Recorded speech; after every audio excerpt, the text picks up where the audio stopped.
Marker. All right, so we tried doing a live video, but our internet is bougie right now. It's not working too well. So we're going to pre-record this. Shout out to Spectrum. Oh, no, right? Hilarious. All the time. It cuts out all the time. So we're going to do a video about the market crash. We're going to compare the market today and how it was during the pandemic and how it truly is a right time to buy a home, especially if you're on the fence about it. If you are fully prepared, you should pull the trigger and do it now before things get kind of crazy. So where do you guys want to start this off first?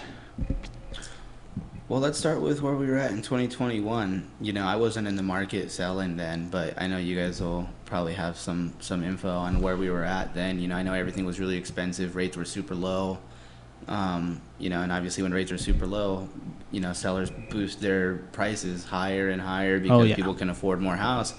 And that's exactly what we saw. And I mean, I guess that lasted for a good couple years. And I think now where we're going to be heading to, especially with what we're seeing on everything, is prices are down. And I don't know how much lower they're going to get. You know, like when we do our market watches, for example, here in Yucca, like we've been steady, you know, across the board. We see places like Joshua Tree declining a little bit.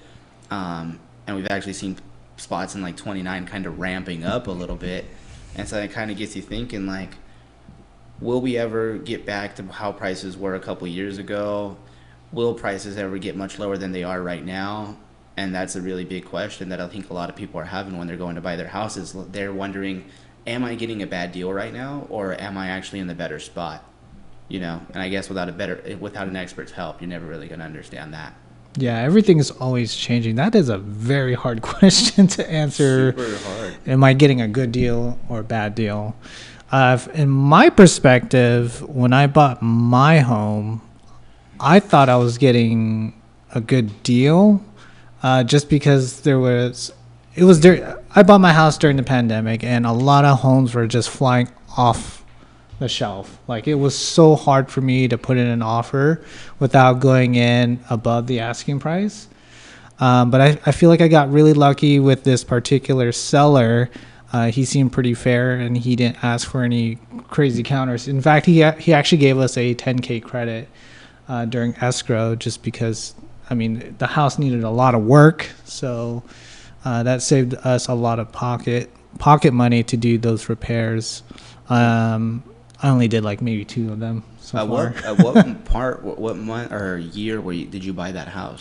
It was right around October of 2021, just before I quit my job, or right after I quit my job. So I bought the house and then I quit my job. That's the one that canceled you, right? That's the one canceled you, right? Yeah. I was like, all right, my loan's good. I'm quitting Walgreens. I'm done with that place. That's so funny. Yeah. And always have something lined up, folks. Yeah. I just quit my job. No, but we transitioned into doing something else. Yeah. Right? 100%. Yeah. Definitely have a backup. Don't just start defaulting. You'll enjoy your house for a good 3 months, and then we'll see you later. I mean, I did have like a cushion there, so when I did quit, I had like 6 months of backup emergency funds in case I wasn't raking in as much, and that's when I started real estate. Nice. So that was a pretty hot time to jump in and kind of join and be part of real estate. Yeah. Because you almost didn't have to do anything as long as you had a license and you were there. Like, it was just happening. Yeah. Yeah. And that's crazy, especially in our area when pandemic hit. I mean, it was official in February 2020. Yeah. Everything was just locked down. And I think when that happened, it really highlighted the need for space. Because 100%. everybody was like, oh, we can't be around anyone. And that drew a lot of people to our area because we're rural. Like, you can just come be, like, that's the best thing about this area, right? It's super tranquil. You have a lot of space. And we're like 2.5 hours from San Diego or LA. Yeah. And during pandemic, when you got to start working from home, like, this was the best place to come be. You were disconnected from mass society, so you were safer, right? That was 100%. The thought in that process. Definitely. And at those times, prices here were super low. We were really affordable.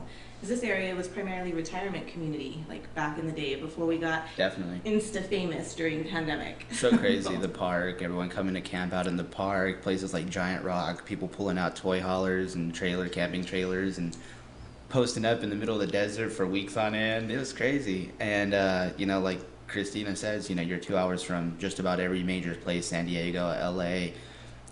Even people that were coming from areas like Lake Havasu and Parker area of Arizona coming down this way. And I think a piece of it is, they were doing these things like when you have to go and you're working far from home or you're working far from the office, you're still at least in a space where if there was an emergency, you can get back exactly where you need to be in that 2 hours. Yeah. For sure. So I think that's what made this area really popular, and our prices kind of went crazy. I mean, they did in general everywhere, but you'll notice in our correction now how high they actually got in our area. Joshua Tree specifically, everybody seems to know Joshua Tree and forgets that you're driving through Morongo and Yucca Valley to get there. 100%. Yeah. I think now, they're realizing like, oh, hey, Yucca is 10 minutes from the park too. So, yeah, not terrible. yeah, and all of our amenities are here, so it's really helped boost our local economy. We've seen a lot of growth, particularly the last 10 years, but exponentially the last 3 years. Definitely. Just with people, population, everything going on, infrastructure, which is really cool. Let me pause this real quick. Yep. Picking back up where we left off. So with the pandemic, it had that beautiful mix of our area was super cheap, and then we got the exposure from LA Times. Everyone wanted a house with a lot of space, and this was the perfect spot. Drew a lot of demand, and people were just selling their homes higher and higher each time as time went by, with the interest rates being around 2%. Yeah, you're seeing 2 1s going for $400,000-$500,000 is insane. Yeah. Plus, you have the stay-at-home orders. So if you're a remote worker, might as well work at a beautiful spot. Joshua Tree, Yucca Valley, and a little bit of 29 Palms. Over time, I feel like when the whole pandemic thing kind of just settled and fizzled out, a lot of politics played a role in that. People were forced to come back to the office, and then rates started to go up, like dramatically. Do you guys remember what month? I had a month where 5 escrows canceled. I feel like it was in 2022. Yeah. I feel like 2022 is when it kind of jumped. When I bought my house, I had bought my house for a 6.125. So if you take that from 2020 or 2021 and just go to that, that's already a huge jump. That is a huge from 2 to 6.1. Insane, and I had just missed that mark. They're like, man, if you would have bought your house 6-7 months ago, you still would have at least got like a 4.8, Yeah. And that sucked, but I was getting such a good deal on the house that I was like, all right, bite the bullet, And that brings me to my next point. They always say that, like marry the house, date the rate. And I think that in the pandemic, people did opposite. They married the rate and, dated the house. And then when it went reverse and they started getting called back to the office and maybe they weren't making the income from trying to rent it and stuff, people can afford less house with a higher interest rate. So, yeah, you bought your house for, let's say, $400,000 at a 2%. That's nothing. Yeah, and then now let's say your rate is up at a 6% or even a 7% closer in today's rates. People can afford less house. You cannot charge that price point on a house. You're just limiting yourself to what buyers can actually get in there. So I think during the pandemic, it was almost completely switched. People were falling in love with the house and like the rate and not really caring too much about where the price point was. And it was kind of opposite. We talk about it right now, and that's the whole point of this, right? Is right now is the best time to buy because you're going to be getting a better price. You're in the dip of price points, so you're going to pick up the house for the better price. Rates are still a little ugly, but they've been steadily coming down, slowly but surely. And if they do cut the rates in September, how they say they will, that's going to be best for people who just bought within these last couple months. Because in 6 months, they can go refinance and take advantage of the better rate. Now, you got the best of both worlds. It's really, really uncommon that you're going to get both. it's very rare that you're going to get the good price and a good rate at the same time. So, keep that in mind when you're out there, shopping around and whatnot. It really is the opposite. It's like the perfect setup to get the best of both worlds, and you really want to jump on it before it skyrockets. Even just a slight dip in the interest rate. The principal for homes are still bound to go up. Pretty low for now, but it will go up once that rate goes up. And that's the thing, right? Like if you're with everyone else waiting for interest rates to drop, the second they do, well, guess what? You and everyone else are now going after the same house. Exactly. It becomes a seller's market. It goes switched. Right now we're in buyer's market. There's so much inventory out there to the point where sellers have to be willing to kind of negotiate in order to get their house off the market and sold. And when everything switches back, when the rates go back up and people are able to drive those prices back, now it's me, Marvin, and Christina going for that same house, and I'm going to beat you guys to it. We'll see who writes the strongest offer. And that's where having a skilled agent really comes into play, because there are so many ways you can formulate something. Like somebody can give an offer that's higher than yours, but if you structure your offer in a way that's more appealing by doing the research and seeing what the sellers are after, like you can do it without overpaying. Definitely. Especially right now. If interest rates drop, and that is a big if, and unlikely they're going to go anywhere near where they were during pandemic, because it's just not sustainable in today's world. So even with that, like it's not one of those things where you're just waiting for an interest rate, right? If you need to buy, you need to buy. That's just how it is in real estate. It's different when you're a single family, like you're moving. We have a lot of military in our area. They have to move. There is no option in waiting. So that's why I always say real estate is good to buy no matter when it is. 100%. Sure, investors, yes, they're looking at the market, trying to time things, but it's always a guess. It's always a gamble. And what's not is if you buy real estate and holds, you're going to most likely see some appreciation in time, because real estate is a long game.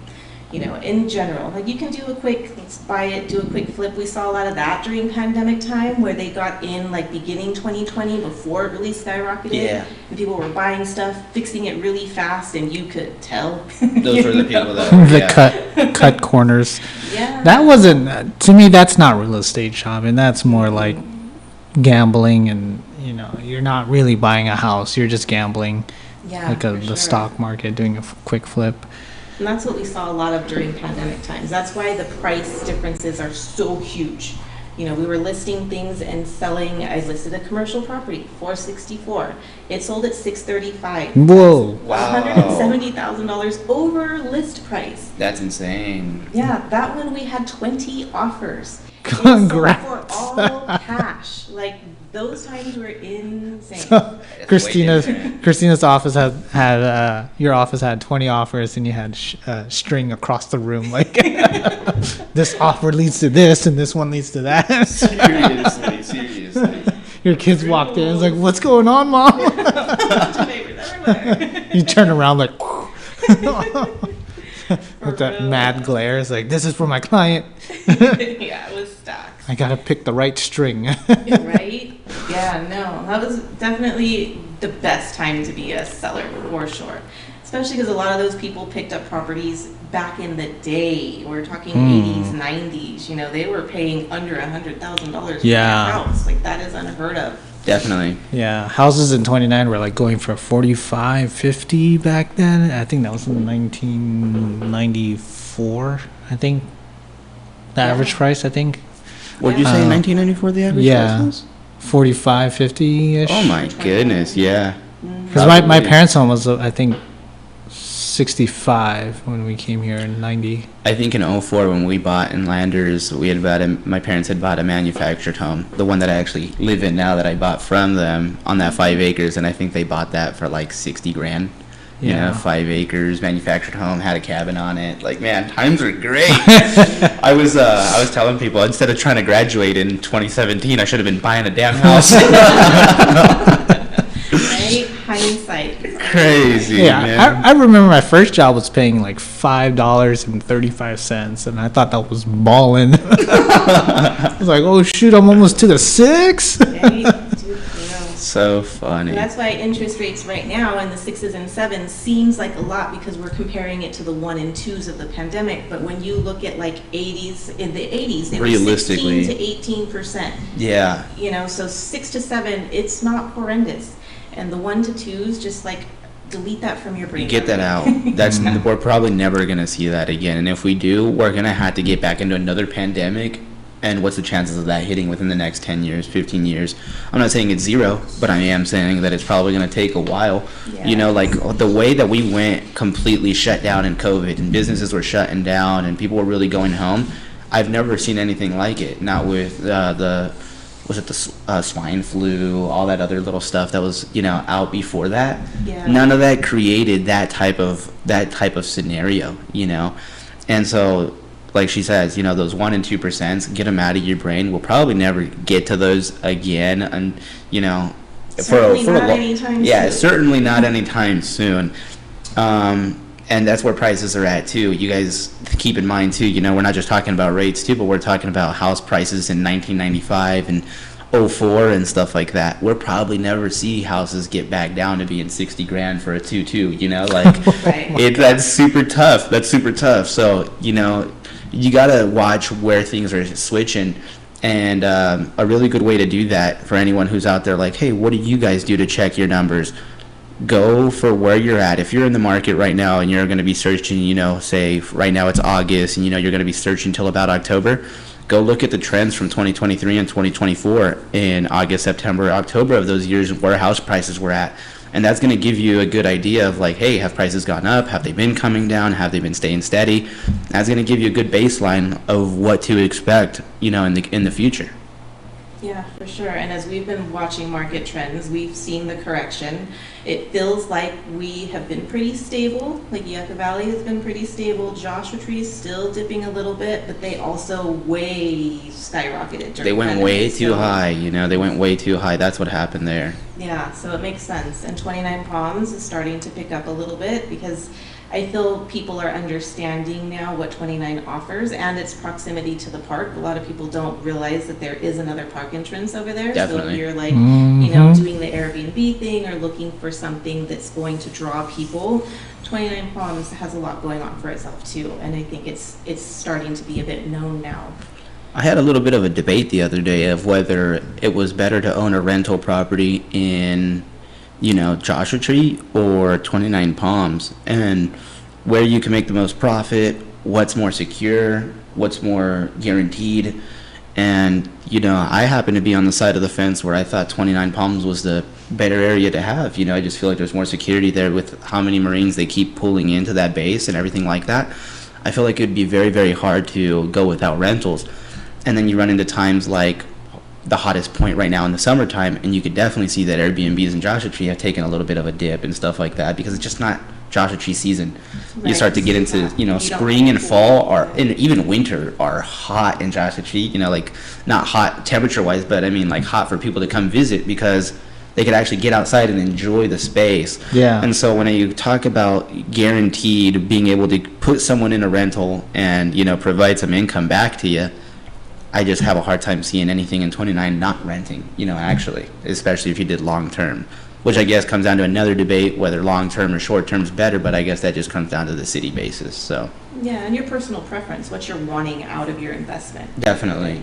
You know, in 29 Palms for sure, it's stable. I mean, they're the largest marine base in the world. 100%. Over 1,000 square miles. That's a lot. And that's why when you buy in that area, you have that security of you're always going to be able to find a renter. If you're thinking long term, Airbnb is an entirely different animal. But even then, it offers a lot as far as, you know, stuff for tourists to do. They're doing a lot of infrastructure in their downtown in 29 Palms. So it's really helping our area in general just flourish and provide the community that people are really looking for. I think that's part of what the pandemic sparked, right? Just looking around your surroundings and realizing that you want connection, more connection than just the bustle that's all around. I hear a lot of that when people come here from cities. It's like, oh, it's so nice, it's so quiet. Like Definitely. People actually, you know, take the time to smile at you. It's not, hurry up, get out of the way because I'm trying to go somewhere, you know? Like it's a total vibe to live in this area. It's just something that I haven't seen really anywhere else. That's why I love it and live here. I know I'm biased, but still. I feel like a lot of people say, man, I can't wait to get out of California. I talk to so many people, and they're like, the people in Texas are nicer, the people in Arizona are nicer, and I hear that a lot, especially when I'm in the city, you know? And I'm like, man, I feel like up here in the high desert is about as close out of California as I can, you know? Right. Yeah. It's about the only place where I feel like I'm like somewhat not in that mess, you know? Yeah. So I appreciate that. Coming from, I mean, I did live in Orange County for a little bit, and it's just not the same coming back home. Like, this place is really where I'm going to be at for the rest of my life, I think, hopefully. Yeah, no, it definitely is special. And I think that's where, even though we've seen a correction in the market, it's certainly not a crazy drastic drop, because this is a great place to be at the end of the day. Whether you're trying to do Airbnb, or you have a family, or you're a retiree, or just an artist, like, we're a very eclectic community. And it was really based off of artists from back in the day, like Pioneer Town. A lot of people were coming out here just to create, to connect with your surroundings and just be, really. And that's really neat to see. And our town has done a good job of keeping light pollution down. Like, that's definitely big. See the stars, man. You know, you can see the stars everywhere. Even if you're in Yucca with more city light compared to like Landers and stuff like that, you could still see the stars. That's something I can't necessarily say for like Palm Springs or Palm Desert when I've been down there in the nights, you know? Yeah. You don't see it. And I think too, you know, people were coming out here, like you said, to kind of connect with like nature, Pioneer Town, stuff like that. I feel like there was a really big movement between the 90s and early 2000s of people coming up here and really wanting to feel like they were in like a Western style movie. Remember, we got into our house on this 5 acres, and the first thing my dad did was buy a couple horses. Like, you know, like, we just came from the city, we know nothing about this. We're like, let's go get some horses, you know?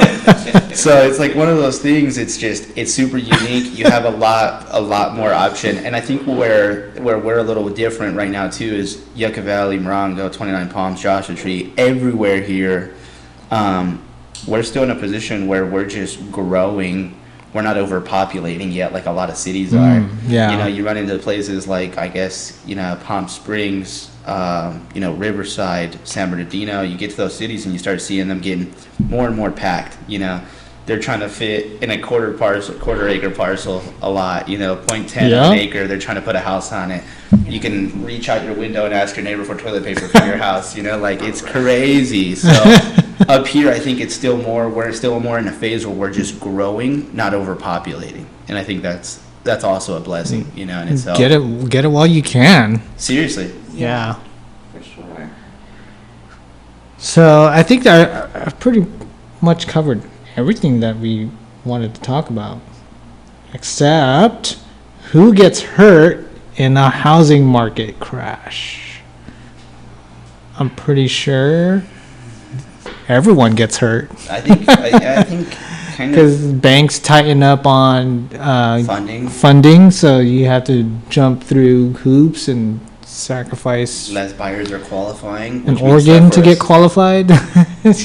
Yeah, and that means that the sellers have less of a basis, less of a threshold to be able to sell to, you know, less qualified candidates to actually buy that house.